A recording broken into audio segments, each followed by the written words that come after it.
Okay, guys, thanks for joining us here in the charts. This is the Market Beast, Napoleon Macro. All right, so now that the excitement has somewhat died off in the Prog market, let's see if we can pull up some practical levels to potentially find for those who are interested in investing. Full transparency, I am not invested in Prog.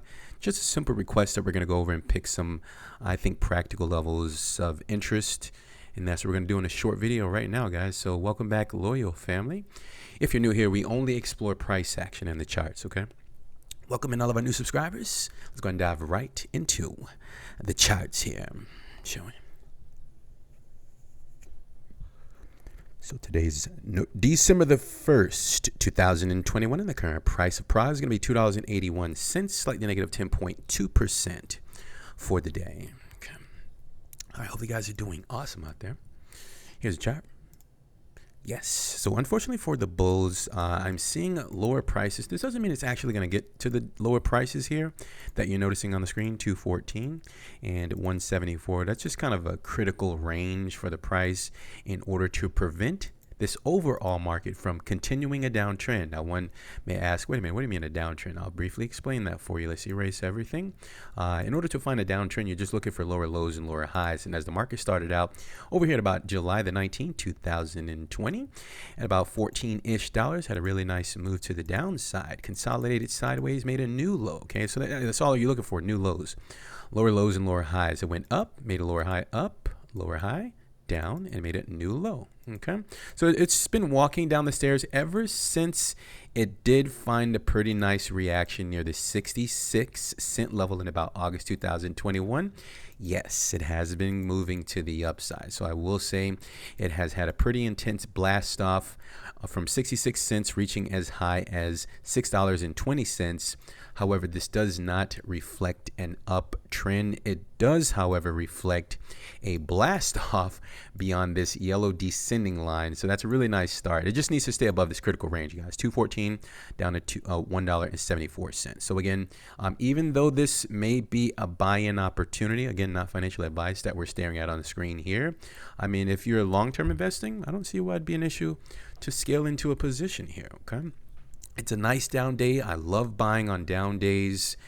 And yeah, like I would just start a position, okay? But I personally would not. I'm just kind of, maybe there's someone who's anxiously waiting to get in. Do as you wish. Nice down day. There you have it, okay? But 214 and 174 is what I would wait for. And one may say, wait a minute, why are you like picking numbers? I'm not necessarily picking them. What I do most of the time when I enter the market is I pull out my Fibonacci retracement levels.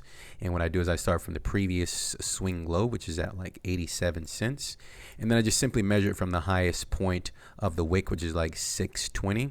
And if I pull out my Fib, you'll notice that when I pull everything up, it kind of looks like the two levels that I put up on the chart. Okay, and it's a little bit lower, the blue line.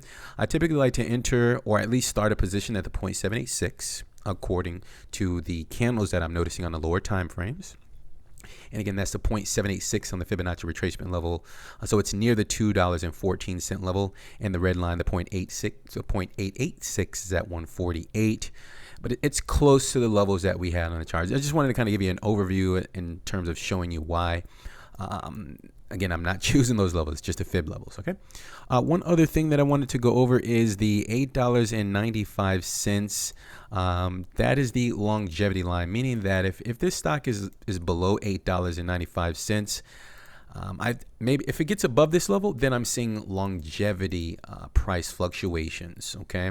But as long as it's below $8.95, then one, it could be a very substantial buy-in opportunity, or two, it may not survive the wrath of the sellers. You may interpret that however, but that's just the way that I look at the charts, okay? So I think we covered everything, guys. That's the range. What I would look for, just kind of, I guess, to be more specific, again, if it moves lower, I would look for like reversal candles near this blue line here, $2.14-ish cents, preferably the 3-day candles. If you're experienced, I guess you can look at the daily candles. God, not the 1-hour candles, guys, if you don't have experience. Because what happens is if you pull up the lower time frames and you try to find reversals, and you're like, yes, Napoleon, I just found a bull flag at the on the 1 hour candles at $2.14.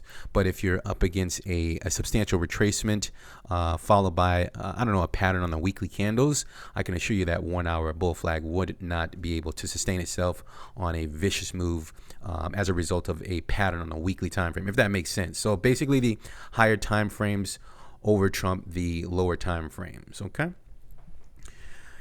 And that's it. All right, so we made it through this video, and yeah, I'm again, please do your research out there. I'm not sure what this company does, but it looks like it wants to move a little bit lower, and those are the levels, and that's the end of the video. So hopefully you guys appreciate my honesty, and you guys are actually doing research out there as I look at the candlesticks and the beautiful story behind the price action. So if you don't mind supporting the channel before you go by leaving an appropriate thumb, I would appreciate it below the video if you enjoyed the content. And leave a comment so that the YouTube algorithm can promote this video on the channel. Thank you for your support. If you guys are new, we also explore the alternative markets, Bitcoin, altcoins. If you can kindly subscribe, hit the bell. We'll send that out to you guys momentarily. Welcome in. All right, ladies and gentlemen, I would like to take this opportunity to thank you all for your time. And remember to always have a strategy before you enter the market, meaning know where you're going to take a stop loss if it doesn't work out. And of course, the upside can take care of itself, but it's nice to also have a target where you're going to take profits as well. Okay, but stop losses are essential. All right. So remember, keep that positive energy flowing. Cheers, everyone. We'll talk soon. And bye for now.